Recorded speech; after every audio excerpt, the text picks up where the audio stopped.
Assalamualaikum warahmatullahi wabarakatuh. Selamat siang anak-anak kelas 12 IPS 2. Pada kesempatan siang ini kita melanjutkan materi sub yang kedua, yaitu berjudul gangguan keamanan dan upaya penanggulangannya. Yang pertama adalah DITI di Jawa Barat. Latar belakangnya penolakan isi perjanjian Renville 17 Januari 1948 karena pasukan Jawa Barat berhijrah ke Jawa Tengah. Tokohnya Kartosoewirjo, tujuannya membentuk negara Islam, akan diproklamasikan tanggal 7 Agustus 1949. Kemudian upaya penanggulangannya dengan mengadakan operasi pagar betis. Akhirnya di Gunung Keber Kartosoewirjo tertangkap dan dijatuhi hukuman mati. Kedua, DITI di Jawa Tengah. Latar belakangnya para pemimpin negara yang berbeda-beda paham sehingga rakyat merasa dikecewakan dan membentuk DITI bagian dari Kartosoewirjo. Tokohnya ada dua. Yang pertama di Jawa Tengah bagian utara yaitu Amir Fattah, ruang geraknya Brebes, Tegal, Pekalongan, dan Jawa Tengah bagian selatan yaitu Yesomolangu dengan ruang geraknya Kebumen dan sekitarnya.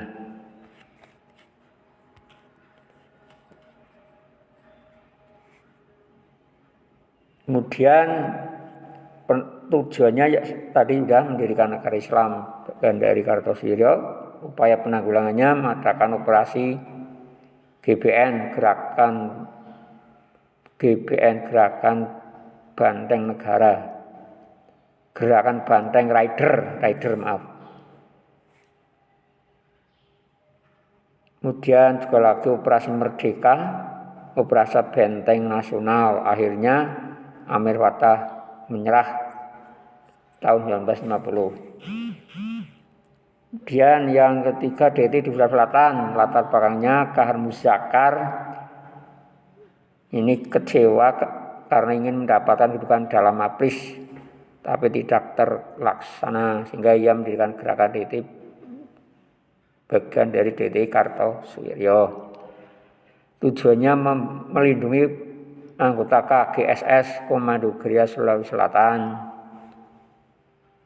Tokohnya Kahar Muzakar. Upaya operasi militer dipimpin oleh Kolonel Umar dari Batalion Militer Kujang 1. Akhirnya tahun 1956 Kahar Muzakar tertembak mati. Kemudian DITI yang terusnya di Kalimantan Selatan 3. Itu latar belakangnya adalah kesatuan rakyat yang tertindas karena program RERA, rekonstruksi rasionalisasi, yang dicetuskan oleh Bapak Muhammad Hatta. Kemudian tokohnya Ibnu Hajar, tujuannya mendirikan gerakan DITI bagian dari Kartosoewirjo. Dalam penanggulangannya operasi militer Hasan Basri yang dipimpin Kolonel Hasan Basri akhirnya berhasil menangkap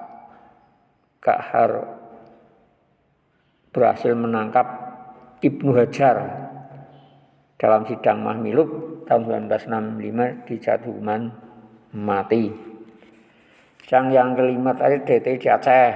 Latar belakangnya diturunkannya status Aceh yang tadinya tahun 1949 menjadi daerah istimewa Aceh, tetapi setelah terbentuk NKRI maka 1950 Aceh dimasukkan menjadi bagian Provinsi Sumatera Utara dengan ibu kota Medan.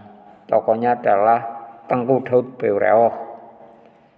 Tujuannya yang memproklamasikan Aceh menjadi negara Islam bagian dari Kartosoewirjo tahun 1953. Upaya penanggulangannya adakan operasi militer dan musyawarah daerah, akhirnya yang dipimpin oleh Kolonel Muhammad Yasin. Dalam operasi ini hasilnya menangkap tokoh DITI Aceh yaitu Tengku Daud Bewereoh dan dikembalikan ke masyarakat. Kemudian yang terusnya KD APRA, Kapan Perang Ratu Adil. Ini merupakan kepercayaan rakyat akan datangnya Ratu Adil.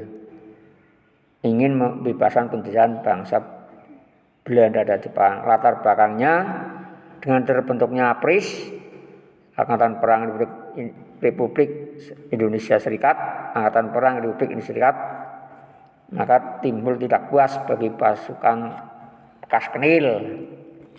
Tokohnya Raymond Westerling, tujuannya mempertahankan bentuk negara federal, memiliki tentara sendiri pada negara-negara bagian RIS.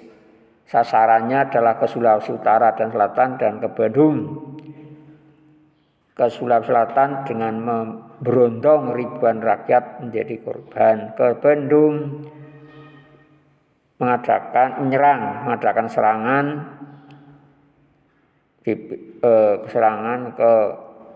menyerang ke kota Bandung. Kemudian menduduki divisi Siliwangi, membantai Leko Lembong, menangkap 79 anggota APRIS dan anggota sipil. Dalam operasi penanggulangannya, akhirnya berhasil menangkap gerombolan APRA setelah mengejar di daerah Pacet, Bandung. Setelah itu, akhirnya tokohnya melarikan diri ke Jakarta, yaitu Raymond Westerling, bergabung dengan Sultan Hamid II selaku otak dalam gerakan APRA. Tujuannya ya ingin menyerang Menhankam Sri Sultan Hamengkubuwono IX, Sekjen Menhankam waktu Mr. Budarjo dan Kepala Staf Angkatan Perang TB Simatupang. Akhirnya terbongkar ternyata otak dan dalang gerakan APRA itu Sultan Hamid II dan ditangkap di Jambi-Human. Sedang Raymond Westerling pulang ke negara Belanda menggunakan pesawat Catalina milik Angkatan Laut Belanda. Terus pemberontakan anti-ISIS, latar belakangnya menolak masuknya pasukan APRIS dari TNI ke Sulawesi. Tokohnya anti-ISIS tujuannya untuk melindungi Kenil, KL, Kenen, Klecek, Lecer, KL, Kenil, Konen, Klecek, Nedel, Indonesia Leger, tujuan kedua membentuk pasukan bebas di bawah pimpinan anti-ISIS. Sasarannya adalah tanggal 5 April 1950 ini berhasil menawan Lekol Mokoginto, Panglima Teritorium Negara Indonesia Timur, menyerang markas APRIS di ujung Padang dan menguasai objek-objek vital. Upaya penanggulangannya yaitu mengadakan ultimatum dalam waktu 24 jam nanti harus melapor ke Jakarta untuk mempertanggungjawab perbuatannya. Terlambat. Sementara itu Presiden Negara Indonesia Timur Sukawati mengumumkan bergabung dengan RIS atau NKRI. Upaya penanggulangannya itu melakukan operasi militer. Dalam operasi militer ini berhasil menangkap tokoh daripada anti-ISIS. Diadakan perundingan dengan Kolonel Kawilarang selaku pimpinan APRIS. Dalam perundingan itu diputuskan meninggalkan ujung pandang tanpa syarat atau mau minta dihancurkan sama sekali. Akhirnya wakil dari Kenil Mayor Jenderal Schofele bersedia berunding dengan Kolonel Kawilarang. Akhirnya diputuskan dihentikannya tembak-menembak, pasukan Kenil atau KL meninggalkan ujung pandang tanpa syarat. Dalam sidang Mahmilub, akhirnya anti-ISIS dijatuhi hukuman 15 tahun. Kemudian gerakan Republik Maluku Selatan atau gerak RMS, tokohnya adalah Somokil. Latar belakangnya ya ketidakpuasan Somokil dengan terjadinya proses Negara Kesatuan Republik Indonesia. Tujuannya ya memproklamasikan RMS 25 April 1950, memisahkan diri dari RIS. Upaya penanggulangannya operasi diplomasi yaitu Dr. Laimena, Insinyur Latuhina, Dr. Repeta dan Pelupesi, tapi gagal karena ditolak oleh tokoh RMS yaitu Somokil. Akhirnya pemerintah melakukan operasi militer namanya gerombolan GOM 3 dan operasi yang lain. Akhirnya dalam operasi ini di Benteng Victoria pasukan ABRIS ada yang tewas, Letkol Slamet Riyadi, Letkol Sudarto dan Mayor Abdullah. Penyebabnya karena pada pasukan Kenil menyamar ABRIS. Upaya penanggulangannya itu diadakan operasi Senopati 1. Dalam operasi ini berhasil menangkap Somokil dalam sidang Mahmilub, dijatuhi hukuman mati tahun 1964. Sedang yang ditangkap Insinyur Manusama, tokoh RMS, Manuhutu, Presiden RMS, Wairisal, PM RMS, dan Gasper, Mendagri RMS. Terakhir adalah PRRI, Pemerintah Republik Indonesia, dan Pemesta Pemerjuan Rakyat Semesta. Latar belakang adanya hubungan tidak harmonis antara pusat dan daerah karena otonomi daerah, ada masalah ekonomi.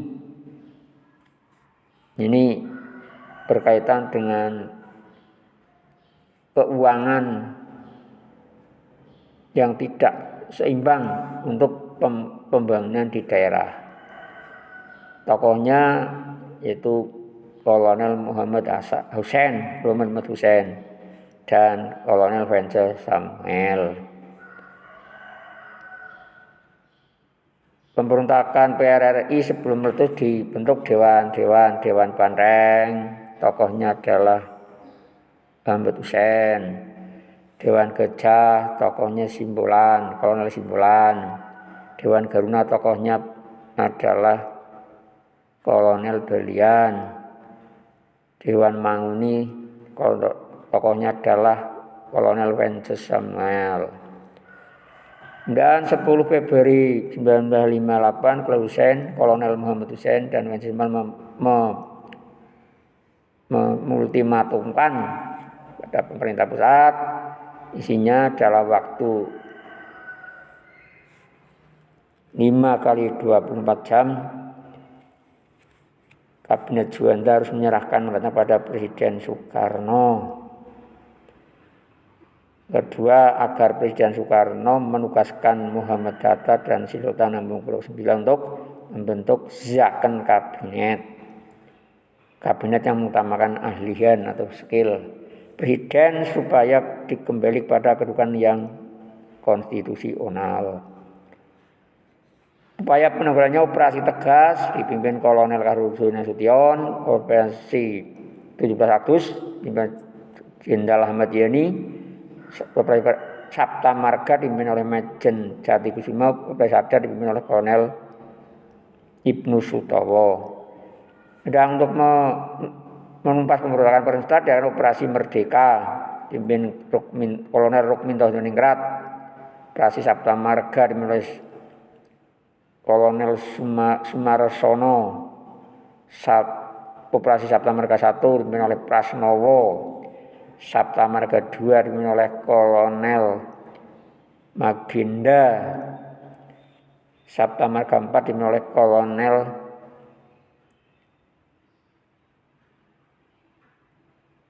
Rukminto Hendraningrat 2 kali. Yang kedua operasi Mina 1 dipimpin Letkol Pere dan operasi Mina kedua dipimpin oleh Kolonel Kilkuhulhus.